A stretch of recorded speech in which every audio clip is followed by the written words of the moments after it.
আসসালামু আলাইকুম প্রিয় চাকরি প্রত্যাশী ভাই বোনেরা। আজকে আমরা শিখব প্রাণী সম্পর্কে একটা অঙ্ক। দেখুন, প্রশ্নে বলা আছে একটি বানর ৯২ ফুট একটা তৈলাক্ত বাঁশ বেয়ে উপরে উঠতে লাগলো। বানরটি প্রথম বা প্রতি মিনিটে ১২ ফুট উপরে ওঠে, কিন্তু দ্বিতীয় মিনিটে আবার ৮ ফুট নিচে নামে। তাহলে সম্পূর্ণ বাঁশটিতে উঠতে বানরটির কত সময় লাগবে? সো এই অঙ্কটি সলভ করার জন্য আমরা একটা সিম্পল সূত্র প্রয়োগ করব।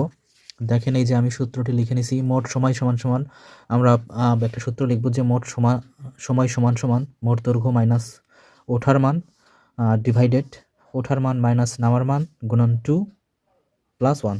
তাহলে এই যে আমরা এখন মান বসাবো। দেখেন, এই যে মোট দৈর্ঘ্য হচ্ছে ৯২ ফুট, তাহলে ৯২ মান বসালাম। ওঠা দেখেন বলছে বানরটি প্রথম মিনিটে ওঠে ১২ ফুট, তাহলে ১২। এখন আবার হচ্ছে ওঠা হচ্ছে ১২ মাইনাস নামা হচ্ছে ৮। এরপর গুণ ২ যোগ ১। দেখেন, এখন আমরা যদি মানটি বিয়োগ করি তাহলে আমরা পাবো হচ্ছে ৮০, নিচে হচ্ছে পাবো হচ্ছে ৪, ২ গুণ প্লাস ১। তাহলে আমরা এটাকে কাটাকাটি করতে পারি। ২ দুগুণ ৪, ৪০ দুগুণ ৮০, ৪০ যোগ ১ ৪১। তাহলে ৪১ মিনিট মোট সময় লাগবে ৪১ মিনিট। এই অঙ্কটিকে আমরা আরেকভাবে করতে পারি।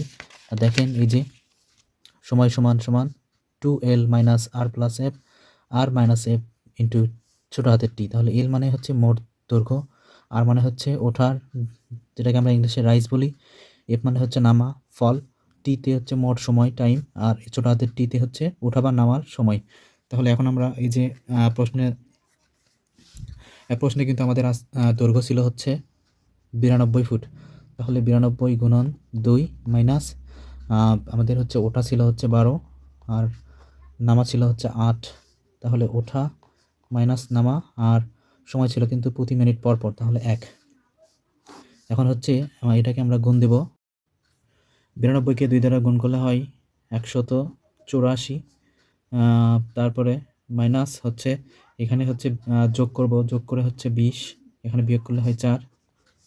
এখন যদি আমরা এটাকে বিয়োগ করি তাহলে বিয়োগ করলে হবে ১৬৪ ডিভাইডেড ৪। এই তো ১-এর তো দাম নেই, তাহলে এখন যদি আমরা কাটাকাটি করি ৪ 4 ১৬ আর ৪ কে ৪ ৪১। তাহলে দেখুন এখানেও ৪১ মিনিট আসছে।